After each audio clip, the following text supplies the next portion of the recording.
This guy, ang tagal niya sa Davao, PIDEA, eventually naging Director General siya ng PIDEA.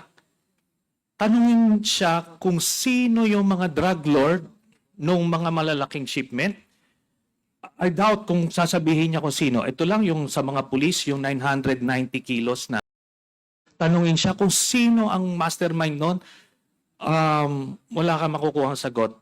It's either incompetence or kasabwat. And I, because of the testimony of Las Cañas, kasabwat, Mr. Chairman. Ganun lang po yun.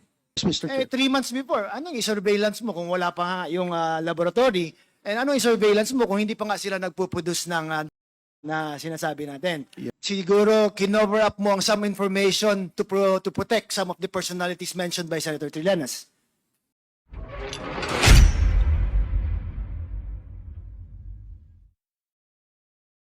Comment with your presentation, Senator Trillanes, no?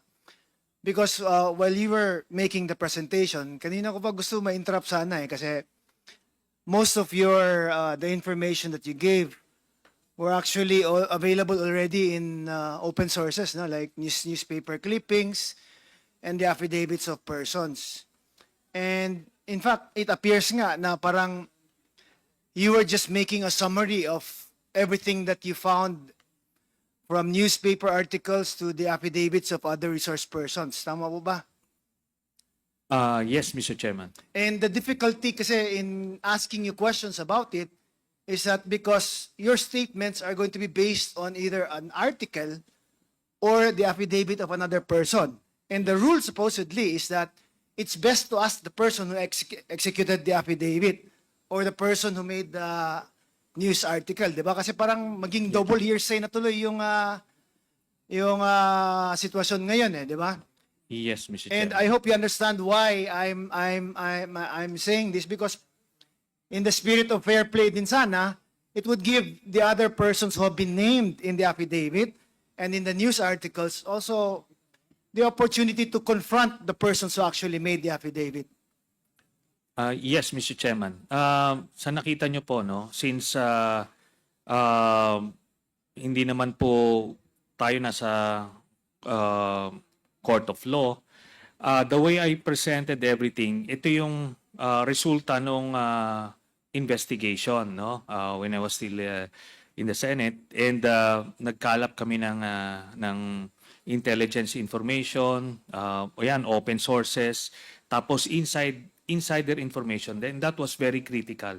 Before namin nakausap si Las Cañas, all of us were susceptible in embracing or swallowing the false narrative of Duterte na talagang galit siya sa droga. And the way he delivers these things, very emphatic na talagang parang kapanipaniwala na galit talaga.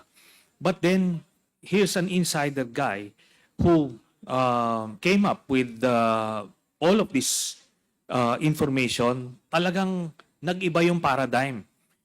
And ang difficulty namin at that time was how to communicate this new paradigm to the general public, because at that time talagang kontrolado nila yung buong communications apparatus, and yun po ang difficulty. You're referring to Art Las Cañas. Yes, opo. Well, the issue I have with Art Las Cañas din kasi, kasi when he first appeared before the Senate ba yun? Yes. He was saying a different thing. In fact, he Yes. was defending then President Duterte.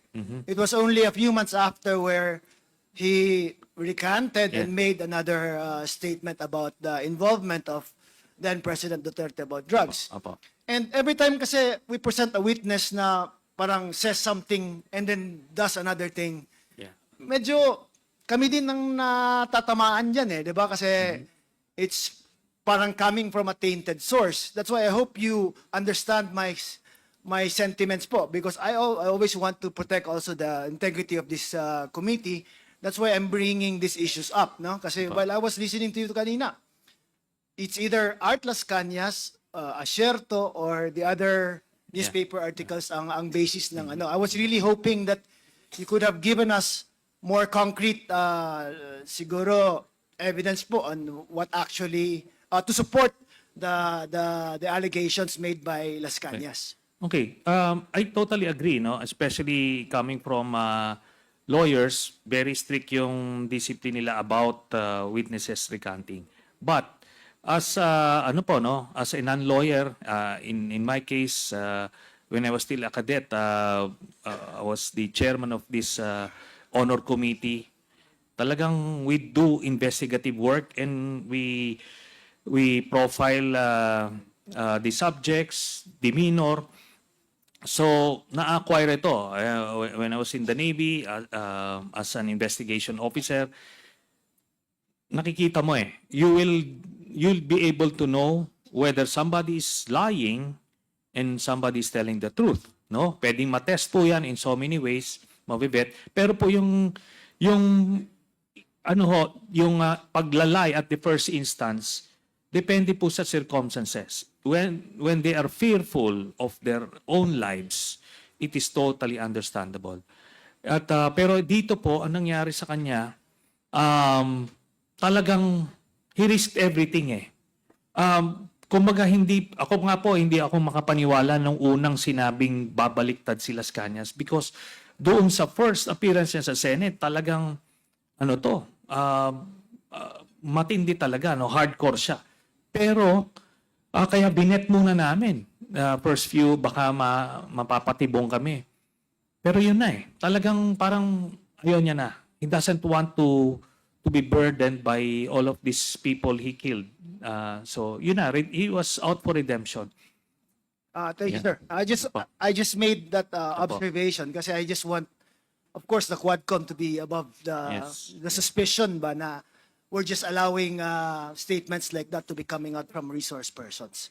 Now, with regards to Michael Yang po, when Acerto was making his allegations about Michael Yang, he said that the very first information he got about Michael Yang was about the Dumoy laboratory. And in that Dumoy laboratory, parang ang role lang ni Michael Yang at that time was supposedly securing the precursors. Yes. Pero meaning he's not really involved in the manufacturing of drugs, but securing resources that are needed to manufacture these things. Parang negosyante lang na may pinagkakakitaan. Tama po ba? Was that confirmed by your research po? If you will only take the information from Colonel Acerto, then that's the conclusion that you'll get. But in our case, nakuha na namin yung initially yung bank documents, Mr. Chairman, nandoon na yung Sami Uy. Nung lumabas yun, hinahanap namin ano kaya itong pumapasok na pera na ito from government coffers or illegal mining activities, kung ano-ano. But eventually, nung si Las Cañas pumasok, and we got him around January of 2017 a few months before the appearance of Colonel Acerto. So by then, nakita na namin from the new paradigm itong mga information na to. Kaya nag-fit ho siya dun sa buong narrative. So Michael Yang and Alan Lim and sino po yung isa na Si Charlie Tan, Sami Uy. Charlie Tan, Ayan Sami po. Uy. Now, si Alan Lim naman, ang relations niya with Michael Yang, where did it start ba? Saan nagsimula yung connections nila? Apparently, since hindi alam ni Las Cañas, si Alan Lim vaguely pumupunta lang daw a few times sa Davao. So kumuha kami ng other sources of information from the whether domestic law enforcers or foreign law enforcers. Itong si Alan Lim, apparently mas senior siya kay Michael Yang at that time. Parang junior itong si Michael Yang. Mas senior pa yung kanyang kapatid na si Tony Yang. May meron silang seniority dun sa kanilang triad. So Peter Lim is also a big player. So sa Visayas, itong si Peter Lim, si Alan Lim doon naman sa Luzon. That's the picture we got from the people we talked to. Tapos pero si Michael Yang naka-jackpot siya kasi yung connection niya with Duterte nag-pay off when he became president, kaya na-elevate siya, na fast track yung kanyang promotion do sa kanyang organization. Ganun po 'yun. Now, if you're saying na Michael Yang was using his siguro closeness with the former president to further his drug interest, why would he be content with just being economic advisor? Why not ask for a different position which would give him siguro more access to whatever he's doing, di ba? But that's a question that most people would say. Di ba kung involved siya sa drugs, bakit economic advisor lang ginawa? Wala naman niyang benefit to his business. Ito po yung benefit nun. Unang-una, he cannot be given a regular cabinet position because he is a Chinese national. No? So, yan yon. Yung economic advisor is just a title to project to the whole bureaucracy na ano ito, malakas itong tao na ito. That's going to afford him the protection that that he needs, no? Yung connection do sa network kasi binabout siya. And yung pinag-uusapan kung paano nag-pay off yung kanyang closeness, dun sa family issue, yun po, di ba, lumabas. Kahit nasa labas siya, ang dami niya nakuhang kontrata because of that connection. At hindi pa po na may mention dito yung kinita nila dun sa Sinovac, no?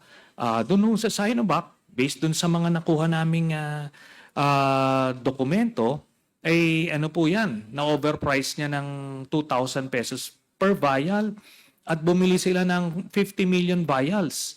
So that's 100 billion pesos, no? Yun po ang pinakamalaking racket nila na nakuha because of that connection and protection, Mr. Chairman. Now, you also testified earlier na Sammy Uy, no, was the one who introduced Michael Yang to the president. Is that correct? Yes, Mr. President. Now, Sammy Uy is known to be close to the president even when he was still mayor pa. Yes. But for not about ako, I know that it wasn't about drugs na ang association niya with the Dutertes. Paano naging biglang all of a sudden naging drugs to na angle na kung isipin natin, it should have started way before kung yun man ang original intention ni Sammy Uy, di ba? Kasi he was already close to the president when the president was still mayor of Davao Yes, and it did start way before. According dun sa interview ni Las Cañas, nag-start po silang tatlo mag-engage kay Duterte noong 2001. At major campaign contributor sila noong una. Tapos, ito na nga, sabi ko nga, yung pag-profile kasi kay Las Cañas as an insider, as an inside man, it's either you will believe everything or you don't believe anything. Di ba? So, kaya nung una naming binebet ito si Las Cañas, we were validating everything. Kumbaga, ano bang motivation itong mamang ito? At I think if it's one skill set that we have is yun pong pagbebet, pagba-background check. So nakikita po namin yung mga motivations. And sinabi po niya ako ho, without you take out Las Cañas, pag nakita mo yung cover ni Sammy Uy, talagang maganda Maganda ho Kaso sinabi ni Las Cañas, and before that, nakuha po namin, Mr. Chairman, yung bank documents. Ando doon siya Bakit siya nagbibigay ng 40 to 50 million dun sa 5 members of the family every 6 months? Ano yun? Anong kalasing business po yan? Tapos marami pa pong eventually kung in an impeachment court, hypothetically, lalabas po yan. Kung kanino galing pumapasok po yan. At ang blunder po ni Duterte, ginawa ho niyang joint account sila ni Sara So, ano po ito? Lumabas po doon. Pero you would agree with me, Senator, na there's nothing wrong naman in making political contributions to campaigns, di ba? I mean, a lot of businessmen do that, di ba? For as long as it is properly reported in your statements of contribution and expenditures, okay lang yan, di ba? Okay lang po yan, Mr. Chairman, kung hindi mo alam. Kunyari ngayon, napag-uusapan na si Michael Yang as a drug lord. Would you accept a campaign contribution from Michael Yang? I don't think so.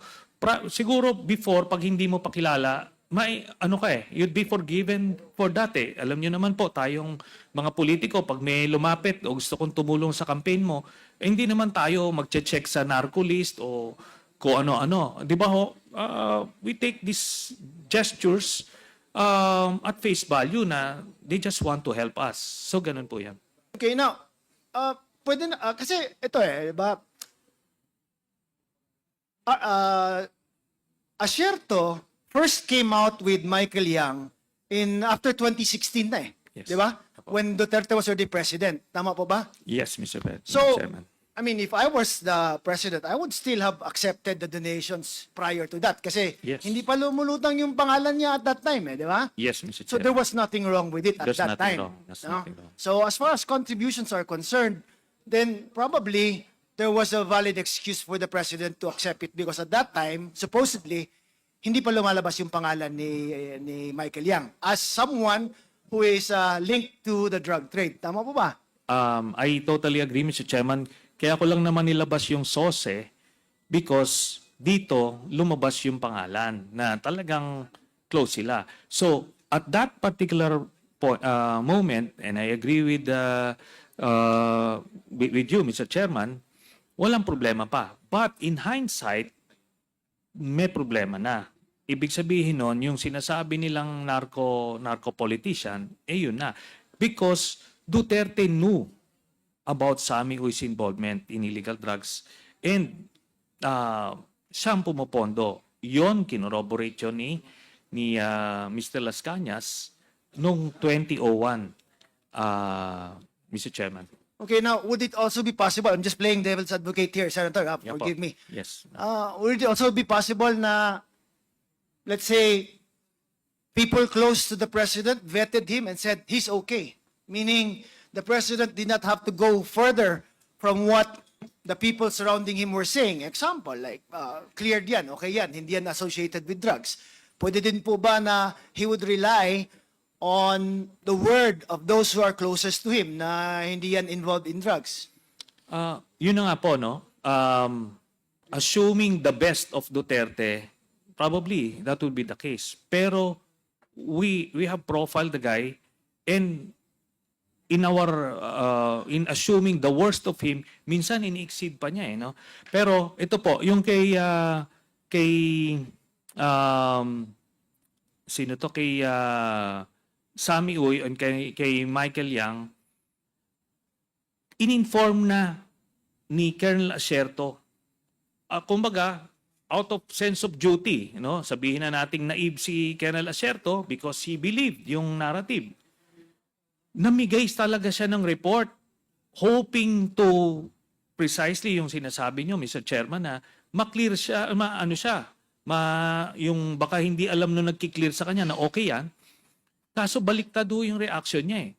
Kung totoong he had nothing to do with Mr. Yang, ang gagawin niya nung nakita niya yon, first thing toxic yan, ilayo niyo yan sa akin. Or, kung talagang pinapapatay niya yung mga drug lords, dapat napatay na po yon. Yun po, Mr. Chairman. Now, earlier din, when AMLAC was here, AMLAC said that the documents did not come from them. Yes. Yung pinesent mong bank documents. But in earlier public pronouncements that were also made or also linked to you, you also said that it was AMLAC who gave you access to these documents. No, wala po akong sinabing gano'n, Mr. Chairman, kasi that would be illegal. No, that would be illegal. So, ang sinabi ko po, merong nagbigay sa akin ng mga dokumento na yon at chinek po namin in our own ways. So, when we validated it, ginamit namin. I used it as evidence to file a plunder case against Duterte. At yung investigation na yon ng ombudsman, validated yung documents. Kaya po nung sinabi ko kanina, yung open source, sabi po ng ombudsman, yun pong nakuha nila na dokumento sa AMLAC matches the contents of my document. Is this si Karandang ba yan? Yes, Mr. binabanggit mo? Chairman. Opo. And he was removed, is that correct? Yes, Mr. Chairman. But then he was removed for other reasons din, Senator Trillanes, di ba? Hindi po. Kasi the primary reason is iniimbestigahan niya si Duterte and they were gaining some headway dun sa investigation na yun, and Duterte needed to stop him from investigating, Mr. Chairman. Did we invite former Deputy Ombudsman Karandang to share? Hindi. But he was invited. Anyway, thank you, Senator Trillanes. DG Villanueva, I'll give you an opportunity because your name was mentioned earlier by the senator, di ba? Na you were supposedly, you had a big role actually in parang suppressing the information from coming out, especially linking Michael Yang and other personalities po. What is your comment to that, sir? Thank you, Mr. Chair, for giving me the opportunity. Hearing what Mr. Las Cañas and Mr. Trillanes narratives, seemingly they were lousy storytellers. Una-una, sir. Mr. Chairman, I take exception dun sa sinasabi nito ni Mr. Villanueva kasi early on I was checked by the chairman for taunting, pero Okay. I submit. May we remind all the resource persons to refrain from saying, Sorry, Mr. Chair. offending words. Thank you so Sorry, much, Mr. everybody. Unang-una kasi, Mr. Chair, sabi ni yung mga previous statement ni Colonel Asierto, lumabas yung pangalan ni Michael Yang according to his informant noong 2016. Samantalang yung statement ni Las Cañas kanina nung pinapanood ko, seemingly, agad alam niya si Michael Yang nung sa Dumoy. Dumoy pa lang, alam na niya na may Michael Yang. Now, Mr. Chair, for 3 months of our surveillance operation, isang team lang ang kay Colonel Asierto doon, lahat ng team sa PDEA 11. Walang anino si Las Cañas doon. And definitely, we have not involved anybody outside of ASOT, the team of Colonel Asierto and my team, because this was a delicate anti-drug operation. So definitely, paano malalaman ni Las Cañas na may Michael Yang? Hindi nga niya alam na may anti-drug operation sa clandestine laboratory. Pangalawa, sir, sabi ni Mr. Trillanes, the clandestine laboratory was operating under my nose. Ibig sabihin, nagmamanufacture na ang mga in-check ng shabu na hindi ko nalalaman. Maling-mali yun, Mr. Chair. For 3 months, nag-start sila ng actual manufacture December 26. Dahil tuwing gabi, Mr. Chair, nasisilip namin yung ginagawa nila. So, noong December 29, naglalatag na, nagpapatuyo na sila ng shabu eh. That is, noong December 28. That is why on December 29, nag-apply na kami ng search warrant. Okay, let me cut you off there, General. Sandali lang. You said the surveillance nyo sila for 3 months. Tama Yes, ba? Mr. Chair. So bakit nyo surveillance for 3 months na 26 pa sila of December nag-start production? Mr. Chair, for 3 months, nagse-set up eh. Bumibili ng mga material, ng mga equipment, isa-set up ang equipment. Nung nakumpleto na lahat ang equipment and chemicals na ipasok na lahat sa Dumoy Laboratory, December 26, they start manufacturing. Kaya nga, sir, December 31 yung raid, di ba? Yes, Mr. Chair. So 3 months before that, it would be December, November, October. It started October 26, Mr. Chair. October, nag-start na kayo ng surveillance. Yes, Mr. Chair. Anong isa-surveil nyo kung hindi pa sila nagpuproduce ng drugs at that time? Again, Mr. Chair, nag-start kami ng surveillance December 26 dahil binigyan kami ng No, you information. said 3 months before. October 26, Yes, sir. dahil binigyan kami ng information ng USDEA na may paparating na Chinese chemist sa Davao City. Yun lang ang information, Mr. Chair. From the airport, nasundan namin hanggang dumating sila sa Arlene apartment. And from there, doon na kami nag-start ng follow kung saan pupunta itong mga to hanggang sa natumbok namin ang Dumoy Clandestine Laboratory. Okay, so the surveillance started because of an information given that a chemist was going to Davao. Yes, Mr. Not Chair. because they were already producing drugs at that time. No, Mr. Not Chair. because the laboratory was already set up at that time. Yes, Mr. But Chair. only because of the raw information that a chemist was there supposedly Exactly, to Mr. start a laboratory. Yes, Mr. That's why Chair. 3 months. Kasi minamatch ko lang di ba? Sa akin kasi, if you look at it, no, parang I hope you forgive me, Yes, Mr. Chair. 3 months before, anong i-surveillance mo kung wala pa nga yung laboratory? And anong i-surveillance mo kung hindi pa nga sila nagpo-produce ng droga na sinasabi natin? Yes. Di ba? That's what led to the raid nga di ba? The production of these drugs. Yes, So, Mr. Chair. Okay, So, continue. dun sa 3 months na yun, sir, nakaka-follow kami dun sa Agdao na warehouse at dun sa Bunawan na kung saan naandun yung naandun yung air scrubber na malaki, Mr. Chair. They just started manufacturing December 26. So on the third day, nag-apply na kami ng search warrant dahil nagpapatuyo na sila ng shabu. So we applied December 29. We implemented December 31. That is 5 days, Mr. Chair. So, maling-mali yung sabi ni Mr. Trillanes, no, they are already manufacturing under my nose. They are setting up the laboratory na ando na po kami. Okay, so sige. Mr. Chairman, Senator Trillanes, just let me finish my questioning with DG Villanueva. So, sir, klaruhin natin, categorical lang na questions and then a short answer also. So, hindi totoo na siguro kinover up mo ang some information to protect some of the personalities mentioned by Senator Trillanes. Like, ano It's not true na you protected or siguro kept information that would link Michael Yang.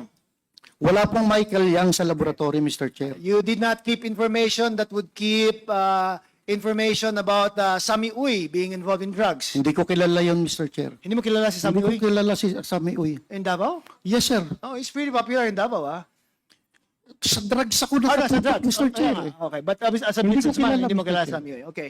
Hindi mo kinontrol yung information as far as sino pa yung Charlie Tan is concerned. Nababalitaan ko si Charlie Tan na siya yung may-ari ng ET. KTV, yeah. Yun lang, Mr. Chair. But nothing that relates to the drugs. Nothing. Okay. So, again, Senator Trillanes, go ahead, sir. well, una-una, yung nire-refer natin, Mr. Chairman, about all of these things operating under his nose, yung Green Heights Subdivision. Tapos yung sinasabi ni Las Cañas, wala naman siyang sinabing part siya nung team nila, no? If only nakikinig siya doon sa interview, sinasabi niya, nandito siya sa side nila Duterte, dito siya, close in siya dito, nakita niya yung laro at galaw nila Sami Uy, Charlie Tan at Michael Yang. Dito siya sa part na to, tapos binigyan siya ng mission doon sa after nung raid to turn na sila ang magre-receive nung 11 galing sa tropa niya. So that was his first encounter with this guy. Kumaga, to clean up yung to cover up yung ano na nga yun, yung mess na yon kasi umabot na aabot kay Michael Yang. So doon siya, wala siya doon sa operating unit kasi part niya siya nung sindikato, Davao Death Squad ni Mr. Duterte. And ito yan, Mr. Chairman. This guy, ang tagal niya sa Davao, PIDEA, eventually naging Director General siya ng PIDEA. Tanungin siya kung sino yung mga drug lord nung mga malalaking shipment. I doubt kung sasabihin niya kung sino. Ito lang yung sa mga pulis, yung 990 kilos na shabu. Tanungin siya kung sino ang mastermind nun. Wala ka makukuha sagot. It's either incompetence or kasabwat. And I, because of the testimony of Las Cañas, kasabwat, Mr. Chairman. Ganun lang po yun. Thank you, Senator Trillanes. Now, you also mentioned, Senator Trillanes, in your testimony, you mentioned Councilor Small Abiliera kanina no, na siya yung sinasabi mong bagman. Yes, The thing an issue that I have with this is, parang, parang walang links naman bigla na lang sinasabi na just because there are photos of them together, then ma-assume ba na, come to a conclusion that he's involved. Yan po, yung conclusion po na yan, Mr. Chairman, was born out of the investigation po dun sa Senado. That ito pong si Mr. Mark Taguba and other brokers kailangan magbigay ng enrollment fee kay Pulong at Manscarpio para maging accredited brokers sila nung pagpasok nila ng mga kontrabado, Mr. Chairman. At ang middleman na nagre-represent kay Mr. Pulong Duterte is si Mr. Small Abiliera. So lahat po itong mga information na to, yung pera na binibigay sa kanya lahat, galing po yan dun sa investigation po namin sa Senado, Mr. Chairman. Before I ask Councilor Abiliera, but isn't it also a fact that the witness that you're referring to, Mark Taguba, also recanted the testimony that he gave? Hindi ba siya nag-recant? Wala pong recantation. Walang recantation? Opo. So he's sticking to the allegations that he made of the involvement of some of the members of the presidential family in the previous administration? Yes, yes, Mr. Chairman, as represented by Mr. Small Abiliera. Okay. Mr. Chair, if I could just ask a few questions to Small Abiliera, sir. Okay, go ahead.